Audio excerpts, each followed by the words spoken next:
मित्रों नमस्कार, स्वागत है आपका हिमालनी टीवी यूट्यूब चैनल में। मैं हूं सच्चिदानंद मिश्र।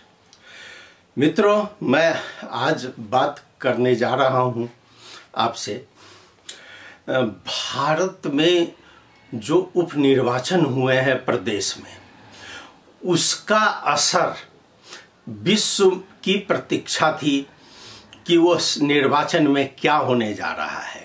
यानी कि मोदी जी का एग्जाम परीक्षा और विश्व बहुत नज़दीकी से इस रिजल्ट को देख रहा था। लेकिन विश्व की बात तो छोड़िए, हमारा देश नेपाल, जो उसके बहुत ही नज़दीकी छिमेकी नेपाली में कहते हैं, वह कंट्री है, पड़ोसी राष्ट्र।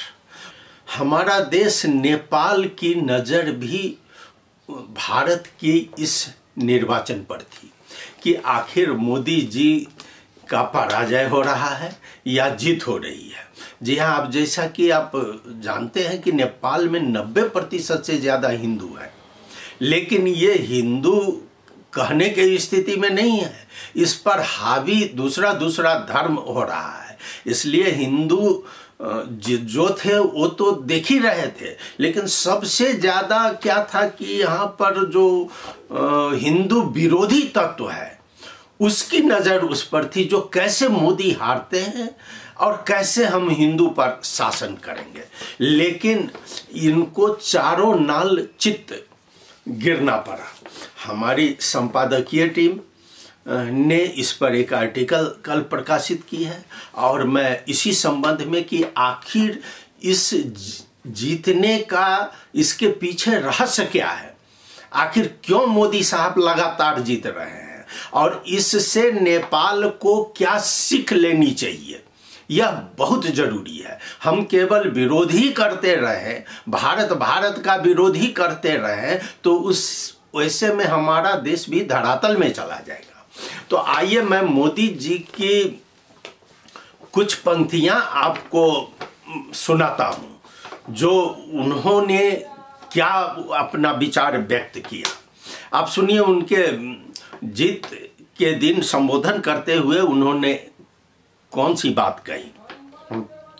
हमें हर मन को समझना है, ये मोदी जी का कहा हुआ है। हमें हर मन को समझना है, हमें सबको साथ लेकर चलना है, हमें जन जन को अपने साथ जोड़ना है। जो हमसे दूर है हमें उनके पास पहुंचना है। मित्रों, तो मोदी जी का यह संदेश जो है नेपाल में भी आ रहा है। हम लोग क्या समझते हैं कि हम पर कोई शंका करता है, कोई संदेह करता है, तो जल्द ही हमारे नेता नाराज हो जाते हैं और उसे हम निकाल देते हैं। लेकिन ये जीत के बाद उन्होंने क्या कही, अब आपको मैं बताता हूं कि इस ऐतिहासिक विजय पर मैंने सबसे पहले हम बधाई देते हैं सनातनियों को। बधाई है उन धर्मावलंबियों को, बधाई आभार उस कृतज्ञ नरेंद्र भाई मोदी के प्रति, जिन्होंने सैकड़ों वर्षों के बाद सनातन को बचाने में अपनी अग्रणी भूमिका निभाई है। और उनको साथ देने में है अमित शाह और जेपी नड्डा, इनको भी हम बधाई देते हैं। यह जीत सभी सनातनियों का है। और इस विजय का अर्थ क्या है? यह विजय एक शालीन और ठोस उत्तर है उन घमंडियों का, जो घमंड में चूर थे और जो घमंड से केवल मोदी को अपमानित कर रहे थे। यह जवाब है ऐसे नेताओं का, नीतीश कुमार, राहुल गांधी, लालू यादव, तेजस्वी यादव, अखिलेश यादव, शरद पवार, अरविंद केजरीवाल और उद्धव ठाकरे जैसे लोगों को, जो जातीय जनगणना में पूरे विश्व भारत को झकझोर रहे थे। तो आखिर ये युद्ध जो चल रहा था उसमें तो हारना पड़ा ही इन लोगों को। अब तो इनकी इनको समझ में आ गई होगी। अब आप यह सुनिए, जो कल नहीं, एक दिन पहले जो मोदी जी ने दिल्ली के पार्टी कार्यालय से ही पूरे राष्ट्र को मैसेज दिया है, वह मैसेज क्या है कि भ्रष्टाचारी कोई नहीं बचेगा। जैसा कि हम और आप जानते हैं, भ्रष्टाचार के खिलाफ जो वो कार्रवाई कर रहे थे, उसमें गलतफहमियां, बहुत सारी गलतफहमियां फैलाने में लोग आगे आए थे और उन्होंने जवाब दे दिया है। खास करके सुप्रीम कोर्ट का नाम नहीं लिया, लेकिन कोर्ट के फिक्सरों को प्रधानमंत्री अपने इस संदेश से चेतावनी दे डाली है और अब सबको सोचना पड़ेगा। जी हाँ, इसमें जो 3 स्टेट में उन्होंने जीता है, उसमें सबसे ज़्यादा जो दिलचस्पी है वो मध्य प्रदेश की। तो मध्य प्रदेश में जहाँ की बीजेपी में भी कुहासा था कि क्या होगा 6 महीना पहले तक, लेकिन उस कुहासा को फाड़ दिए ये लोग, अमित शाह और नरेंद्र मोदी। अब वहाँ पर एक ही चीज हुआ, मोदी के नाम और शिवराज के काम। मोदी जी केवल भाषण नहीं देते हैं, मोदी जी के जीत के पीछे बहुत सारा काम है। जो मोदी जी अपने पिछले दिनों एक भाषण में उन्होंने कहा था कि 13 करोड़ 50 लाख लोगों को उन्होंने गरीबी से ऊपर लाया है। भारत 10वां स्थान में था, वह अब आर्थिक दृष्टिकोण से 5वां स्थान में आ गया है। तो ये सब नेपाल को सीखने की बात है, जो मोदी जी से हम कैसे सीखें। आपको बताते हैं जो कि मध्य प्रदेश में मोदी जी जो ऊपर से करते ही हैं, लेकिन वहाँ के मुख्यमंत्री शिवराज सिंह चौहान, उनकी अपनी योजना थी, उनकी लाडली बहना योजना इस चुनाव में सोने में सुहाग का काम किया है और उसमें शिवराज जी को केवल टाइगर है बल्कि फिनिक्स भी उनको साबित कर दिया है।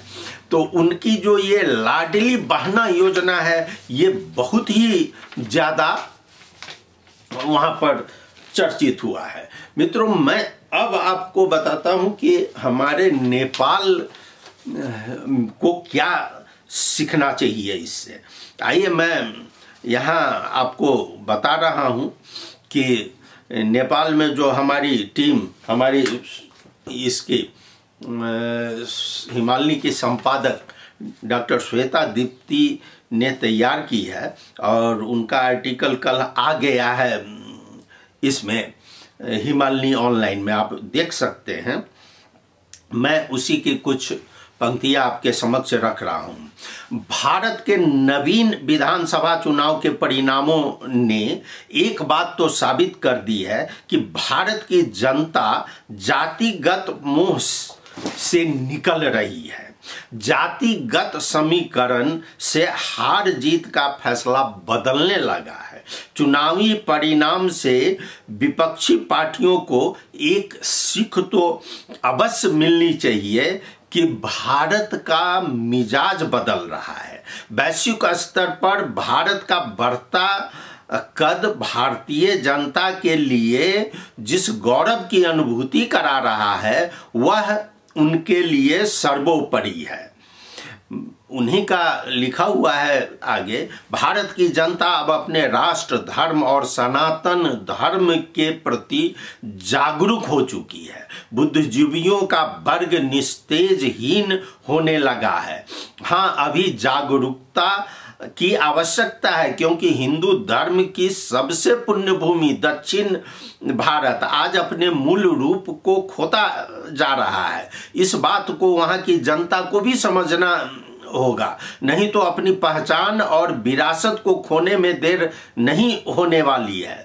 दक्षिण भारत की जमीन से जिस तरह सनातन धर्म पर प्रहार किया जा रहा है, वह आने वाले कल के लिए बहुत घातक सिद्ध होने वाला है। भारत की राजनीति का कमोबेश असर या श्वेतादीप्ति का लिखा हुआ है, भारत की राजनीति का कमोबेश असर नेपाल पर भी होता आया है, जो स्वाभाविक भी है, क्योंकि सांस्कृतिक तथा धार्मिक स्तर पर ये दो देश बहुत ही करीब हैं। धर्मनिरपेक्षता के नाम पर नेपाल ने अपनी पहचान खो दी है। तुष्टीकरण की राजनीति यहाँ भी जोर पकड़ने लगी है, जिसका गाहे बगाहे पत्थरबाजी और जातीय संघर्ष के रूप में असर हम देखने लगे हैं, जिसकी वजह से हिंदू राष्ट्र की मांग अब बढ़ रही है। आज अगर जनमत किया जाए तो 90% जनता इसके पक्ष में होगी। यह बहुत बड़ी बात है। पिछले समय में नेपाल में राजतंत्र वापसी का नारा जनता की संतुष्टि का परिणाम है।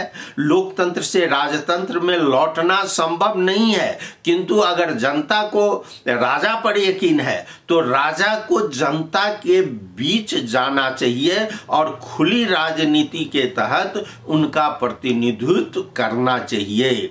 भारत के राज परिवार खुली राजनीति में आ गए और जनता की सेवा और आज भी सेवा कर रहे हैं। यह बहुत बड़ा संदेश है हमारे राज दरबार के लिए और राजा के समर्थकों के लिए कि भारत के राज परिवार अब आ गए हैं राजनीति में और वो जनता की सेवा कर रहे हैं। इस तरह राजा को भी आना चाहिए। अब दोहरा के राजतंत्र लौटाना बहुत मुश्किल है। आजादी के बाद भारत ने इस संतुष्टि कारण को अपनाया था, जिसका परिणाम वहां का इतिहास बताता है। जाति विशेष का महिमा मंडन और इतिहास में महान बनकर कई पीढ़ियों को अंधेरे में रखा गया, किंतु अब वक्त बदल गया है। नेपाल कभी गुलाम नहीं रहा, लेकिन अगर आज के प्रतिनिधि ने वक्त की नजाकत को नहीं समझा तो कल नेपाल का इतिहास क्या होगा, इसका अंदाजा हम बखूबी लगा सकते हैं। यह बहुत बड़ी चेतावनी है डॉक्टर श्वेतादीप्ति द्वारा। बुद्धिजीवी कहेंगे कि राजनीति में धर्म का दखल नहीं होना चाहिए, लेकिन विश्व में कई राष्ट्र हैं जो अपने धर्म विशेष के नाम पर ही जाने जाते हैं। ऐसे में हमें ही यह सीख क्यों? नेपाल में सनातन पर प्रहार होने की शुरुआत हो चुकी है, इसलिए जनता अगर जीवित है तो उसे अपने जीवित होने का प्रमाण देना होगा और सत्ता को यह सीख लेनी होगी कि जनता के मर्म को समझे और आगामी नीति निर्धारण करे। जी, यह लिखा गया है डॉक्टर श्वेतादीप्ति द्वारा, जो कल हमारे ऑनलाइन पर प्रकाशित हो चुकी है। और यह इसलिए लिखा गया है कि नेपाल में हिंदू धर्म और बीजेपी के खिलाफ भी एक गुटबंदी चल रही है। मैं आपको इसका उदाहरण दे रहा हूं, जो यहाँ पर ट्विटर पर वरिष्ठ पत्रकार हैं पंकज दास, उन्होंने 2-4 ट्वीट इस बीच में किया है। उसका 1-2 ट्वीट मैं आपको बता रहा हूं, जो उन्होंने एक दिन पहले यहाँ लिखी थी। राजस्थान, मध्य प्रदेश और छत्तीसगढ़ का परिणाम देखकर, कुछ पत्रिका का नाम है यहाँ पर the wire in, scroll in, news laundry, ऐसे रवि, एनडीटीवी, पीपी वाजपेयी जैसे पत्रकारों में जिस तरह का मातम पसरा हुआ है, इस दुख की घड़ी में मेरी पूरी और गहरी संवेदना उनके साथ है।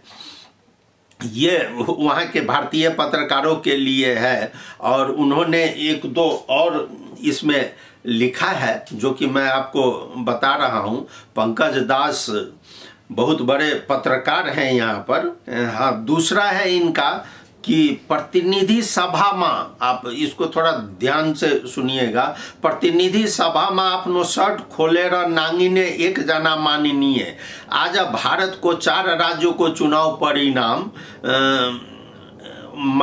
भाजपा को शानदार जीत हेरे सड़क में ही अपनो पॉइंट फुकालना सक्षम। यह कटाक्ष है। मानसिक रूप ले विक्षिप्त माननीय लाई आजकल बीजेपी आरएसएस को भूत ले दिन रात सताई रहे कोचा, कृपया सावधान रहनु होला। यह बात उन्होंने लिखी है इसमें, जो पंकज दास ने 2 दिन पहले ट्वीट किया है, और ट्वीट के जरिए उन्होंने ये बताया है कि इसमें कौन कौन लोग हैं जो कि समावेश है, और वो चाह रहे हैं कि भारतीय जनता पार्टी की वहाँ पर हार हो। और उसमें ऊपर उन्होंने एक और ट्वीट किया है कि कनक, अमरेश, युवराज सहित जस्ता पत्रकारहरू धेरै छ, जो कि उनको बधाई इसलिए दिया गया है कि तेलंगाना में कांग्रेस जीत रहा है और इसमें ये जरूर संतुष्ट करेंगे, इनकी गुटबंदी अभी नहीं चलेगी। तो मित्रों, आज मैं बता दूं जी कि यह मोदी साहब की जो विजय है भारत में, ये विश्व में देखा जा रहा है, और इससे हमें भी कुछ न कुछ सीखना पड़ेगा कि किस तरह हम मिलकर आगे बढ़ सकते हैं, और कैसी उदारता मोदी जी ने दिखाई है कि जिन्हें संदेह है हम पर, हमें उनमें भी भरोसा जगाना पड़ेगा। लेकिन यह नहीं कि जिसे हम पर संदेश है उसको हम पार्टी से निकाल दें, पार्टी में नहीं रखें, ये कदापि नहीं होना चाहिए। तो ये जीत पर हम मोदी साहब और उनकी पूरी टीम को बहुत बहुत बधाई, हिमालय टीम की ओर से और नेपाल की ओर से, ये 2 पंक्तियों के साथ कि तू रख यकीन बस अपने इरादों पर, तू रख यकीन बस अपने इरादों पर, तेरी जीत तेरे हौसलों से बड़ी होगी। मित्रों, आपने सुना, बहुत बहुत धन्यवाद आपको। आप जरूर हमारा YouTube चैनल देखते रहें और सब्सक्राइब करना नहीं भूलें। देखने के लिए, सुनने के लिए बहुत बहुत आभार। धन्यवाद। नमस्कार।